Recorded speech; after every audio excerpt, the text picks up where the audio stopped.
નમસ્કાર મિત્રો, સ્વાગત છે તમારું ખેડૂત જાણકારી યુટ્યુબ ચેનલમાં। જાણીતા હવામાન નિષ્ણાત અંબાલાલ પટેલે આગાહી કરી છે આગામી 5 થી 6 દિવસ ગુજરાતમાં ગરમીનું જોર યથાવત રહેશે તેમજ ગાજવીજ સાથે વરસાદ થઈ શકે છે। દરમિયાન તેમણે આ વર્ષે ગુજરાત માટે ચોમાસું કેવું રહેશે તે અંગે પણ આગાહી કરી છે। આ તમામ માહિતી વિશે વિડીયો અંદર વાત કરીશું, તો વિડીયોને છેલ્લે સુધી જોતા રહેજો અને ચેનલમાં નવા છો તો ચેનલને સબસ્ક્રાઇબ કરી લેજો। તારીખ 18 થી 20 દરમિયાન અરબ સાગરના ભેજ તેમજ વેસ્ટર્ન ડિસ્ટર્બન્સને લીધે સાયક્લોનિકને લીધે પ્રી મોન્સૂન એક્ટિવિટી થવાની શક્યતા છે।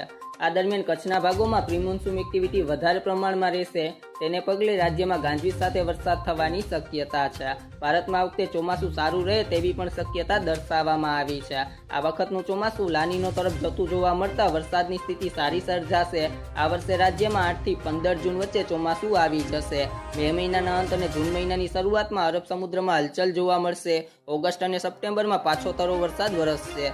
રાજ્યમાં ઓક્ટોબર મહિના સુધી વરસાદ વરસી શકે છે। આ વર્ષે રાજ્યના દરિયા વિસ્તારમાં સૌરાષ્ટ્રમાં 44 થી 45 ઇંચ વરસાદ થઈ શકે છે। વલસાડ વિસ્તારમાં 80 ઇંચ વરસાદ થઈ શકે છે। કચ્છમાં વધારે વરસાદ થશે, આશરે 12 થી 25 ઇંચ અથવા તો વધારે વરસાદ થવાની શક્યતા છે। ઉત્તર ગુજરાતમાં વરસાદનું વધારે પ્રમાણ જોવા મળશે, કોઈક ભાગોમાં 35 ઇંચ સુધી વરસાદ જવાની શક્યતા છે। મધ્ય ગુજરાતમાં 35 ઇંચ સુધી વરસાદ થવાની શક્યતા છે। ગુજરાતમાં સરેરાશ વરસાદ 30 થી 35 ઇંચ વચ્ચે વરસાદ થવાની શક્યતા રહેલી છે। તો મિત્રો, તમને અમારો વિડીયો પસંદ આવ્યો હોય તો વિડીયોને લાઇક કરો, તમારા મિત્રો સાથે શેર કરો અને જો તમે ચેનલમાં નવા છો તો ચેનલને સબસ્ક્રાઇબ કરી લેજો।